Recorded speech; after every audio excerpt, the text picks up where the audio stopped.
안녕하십니까. 선거권의 혼술 1월 23일 목요일에 인사드립니다. 공수처가 드디어 윤석열 대통령 수사에서 손을 뗐습니다.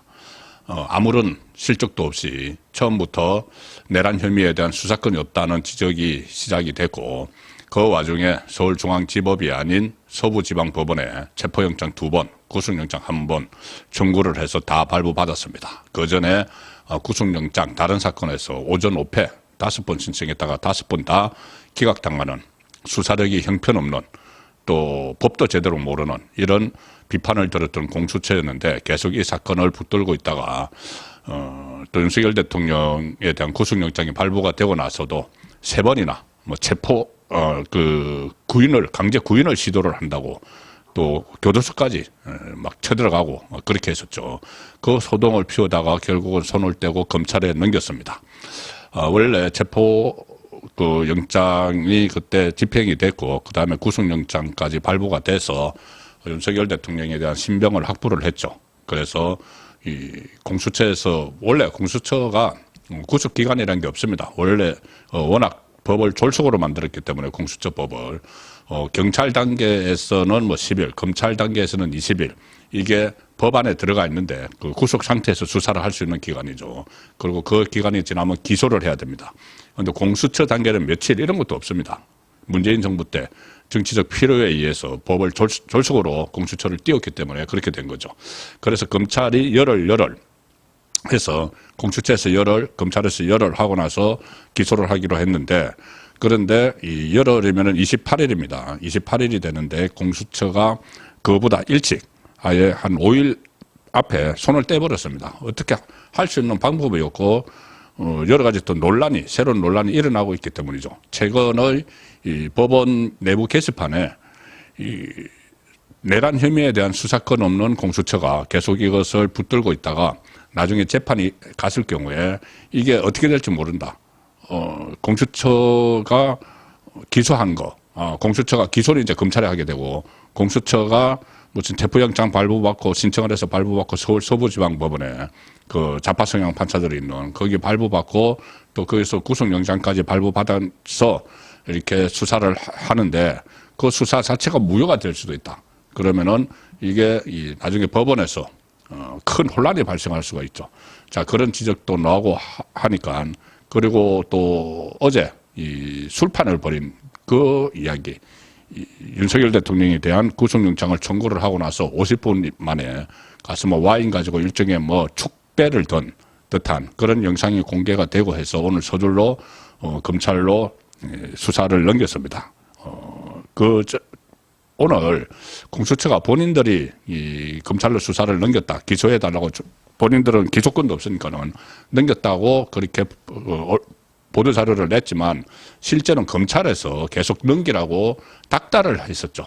검찰에서 공수처 수사 도저히 못 믿겠다. 그리고 공수처가 했던 뭐 수사 기록 같은 것은 전부 다 폐기하겠다, 쓰레기통에 다 버린다는 이야기입니다.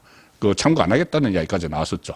그 상태에서 만신창이가 된 공수처가 결국 누구를 위해서 이렇게 윤석열 대통령에 대한 망신 주기식 이 수사를 하고 강제 구인하겠다고 하고 했는지 뭐 뻔하죠. 그때 민주당 법사위 정청래 앞에 불려가서 이 총을 쐈으라도 윤석열 대통령에 대한 영장을 집행하라 하니까는 네, 유념하겠습니다, 이렇게 마치 지시를 받는 듯한, 이재명의 민주당으로부터 지시를 받는 듯한 모습을 보였는데, 그래도 본인들이 권한도 없고, 그리고 또 실력도 없고, 법도 잘 모르고 하니까는 제풀에 떨어져서 거기다가 술판 논란까지 벌어지니까 검찰로 넘긴 겁니다.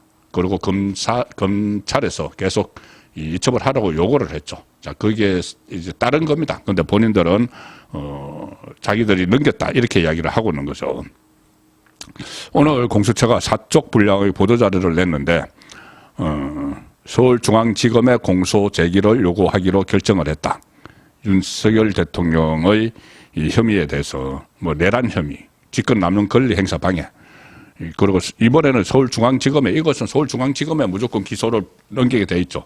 그러면은 서울중앙지검은 이것을 나중에 재판을 할 때, 기소를 할 때 서울중앙지법에 하게 됩니다.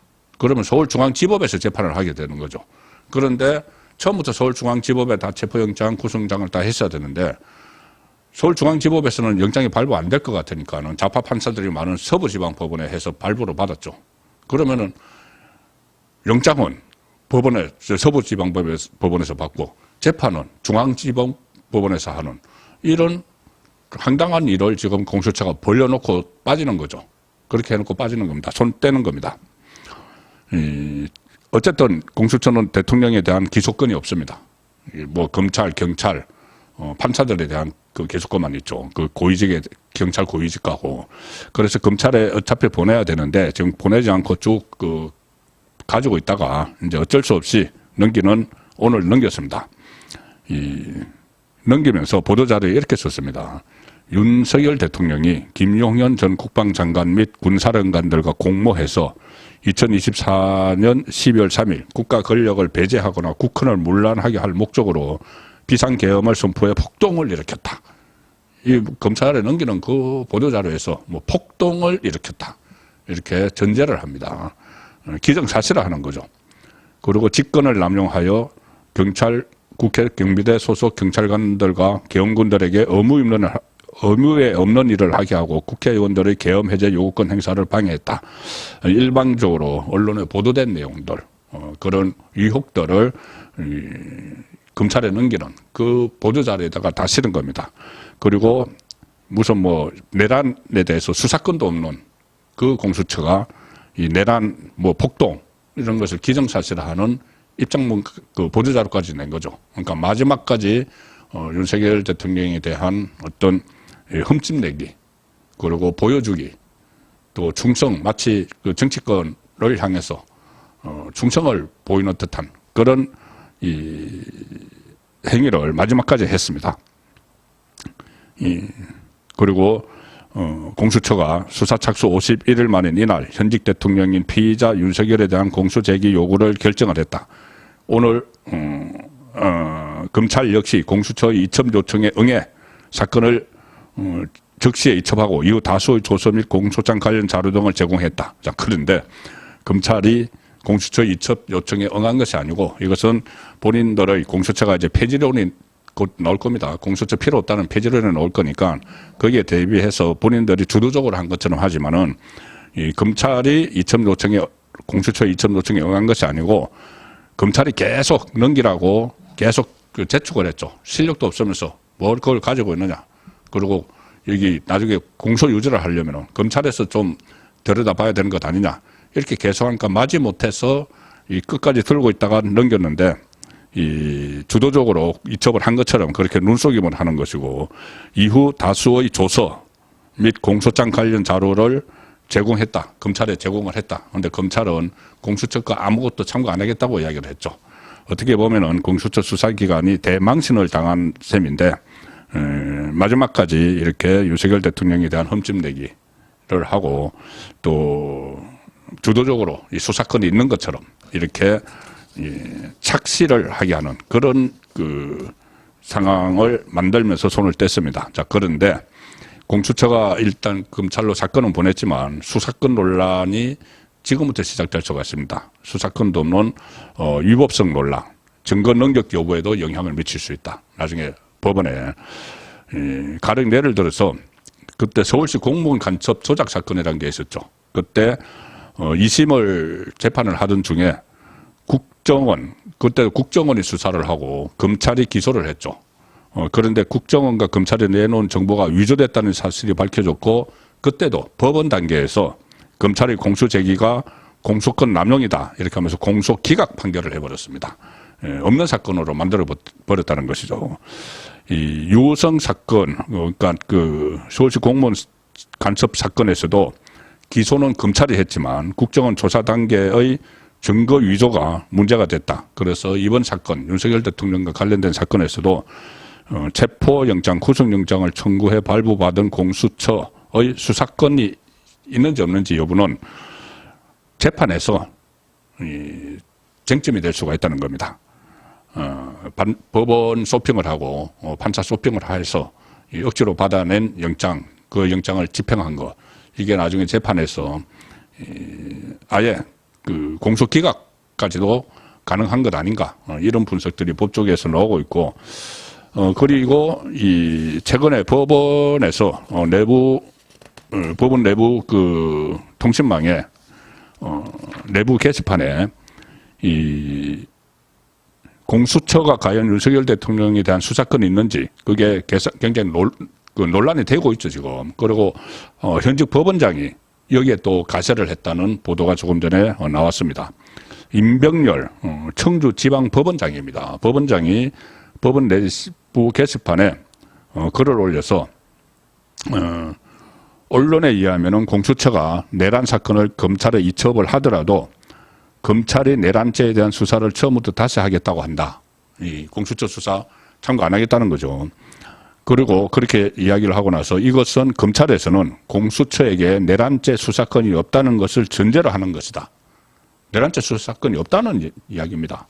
그런데 만약 그런 일이 발생을 한다면은 공수처에 내란죄 수사권이 없다는 전제로 검찰이 이 공수처의 수사 결과를 아예 폐기해버리겠다고 하는데 그런 일이 발생한다면은 공수처에서 청구한 체포영장, 구속영장을 발부한 판사들은 과연 아무 책임이 없는 것인가? 이렇게 법원장이 내부 게시판에 또다시 문제를 제기를 했습니다. 재판연구관, 백지의 대법원 재판연구관이 공수처의 대통령에 대한 수사권에 의문을 제기한 글이 있었죠. 거기에 지금 답글이 계속 댓글이 달리고 있는데 그 댓글에 현직 이 법원장이 실제로 그런 문제가 있다고 제기를 한 겁니다.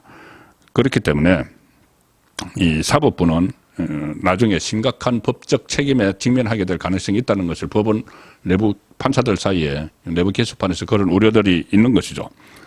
2022년 문재인 때 검경수사권 조정을 하고 공수처 입법 과정 그리고 그 내용 결과물을 보면은 너무나 허술하게 짝이 없어서 이런 지금 결과가 나왔고 이것이 나중에 재판에 지대한 변수가 될 수 있다. 큰 변수가 될 수 있다는 그런 후폭풍이 불 수 있는 그걸 남기고 오늘 공수처가 윤석열 대통령 사건에서 손을 뗐습니다. 오늘은 현재 전국과 관련해서 여러 가지 변수가 될 수 있는 일정들이 많습니다.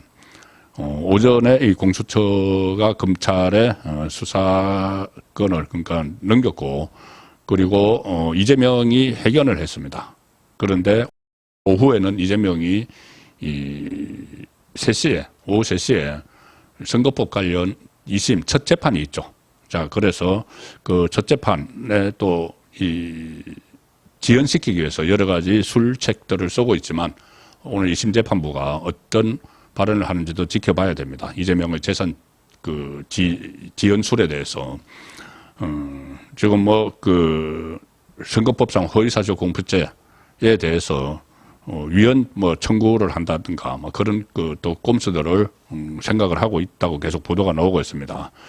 그리고 오늘 윤석열 대통령이 헌재에 오후에 출석을 하는데 오늘 오전 헌재에서 이준석 방통위원장에 대해서 탄핵을 기각을 했습니다. 174일 동안 직무 정지가 된 상태에서 오늘 직무에 복귀를 했습니다. 민주당이 직무 정지를 시키기 위해서 계속 탄핵을 하고 있는 것이죠. 지금 국무총리부터 한덕수 국무총리부터 최재해 감사원장, 이창수 서울중앙지검장 줄줄이 지금 직무가 정지가 되어 있습니다. 그런데 나중에 기각을 다 할 텐데 기각을 해서 직무에 복귀를 하면은 그 사이에 공백은 어떻게 할 것이냐. 거기에 아무 책임을 지는 사람이 없습니다. 이재명의 민주당이 책임을 져야 되는 것이죠. 그리고 오늘 헌재 결정을 보면 4대4가 나왔습니다. 기각과 인용이. 원래 이게 8명이라도 6명 이상이 찬성을 해야지 이제 탄핵돼서 파면이 되는데 4대4가 나왔는데 공교롭게도 이 좌파성향의 재판관들 지금 이재명과 절친한 관계다, 술친구다 이런 의혹이 있는 문형배 현재 소장 권한 대행을 비롯해서 문재인이 임명한 이미선 또 직전 서부지방법원장이었던 정계선 이번에 민주당이 추천한 이런 사람들을 전부 다 파면을 하자고 주장을 했습니다. 그리고 김형두, 정형식, 김복형, 조한창 이쪽은 4명은 기각을 주장을 해서 결국 파면이 6명이 안 돼서 기각이 됐는데, 이 상황을 보면은 윤석열 대통령에 대한 헌재 선고도 큰 틀에서는 좀 가늠을 해볼 수도 있다. 그런 생각이 듭니다. 그래서 오늘 저녁 7시 라이브 송구권의 정치쇼에서 미리 본 윤석열 대통령의 헌재 선고를 한번 오늘 그 이진숙 방통위원장 선고 결과를 놓고 한번 전망을 해보는 시간을 갖도록 하겠습니다. 오늘 저녁 7시 라이브의 송구권의 정치쇼 많은 시청과 격려 부탁드립니다. 감사합니다.